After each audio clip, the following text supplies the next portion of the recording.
ഹൈവ നമ്മുടെ മുറ്റത്തുള്ള മരത്തുമലുണ്ടായ പഴമാണ്.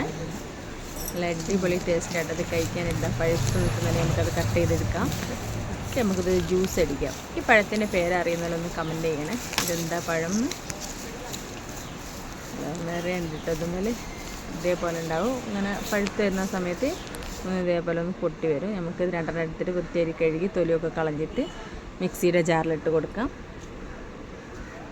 നല്ല തണുത്ത പാല്, കുറച്ച് ഐസ്ക്രീം,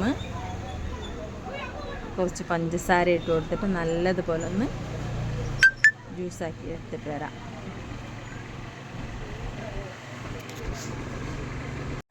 ഇതിൽ നല്ലതുപോലെ ഒന്ന് അടിച്ചെടുത്തിട്ട് വരുന്നുണ്ട്. നമ്മളെ ജ്യൂസ് ഇവിടെ റെഡി ആയിട്ടുണ്ട്. അടിപൊളി ടേസ്റ്റായിട്ട് നല്ല കട്ടിയിലുണ്ടാവുക ഈ ജ്യൂസ്. നല്ല ടേസ്റ്റാണ് കഴിക്കാനും.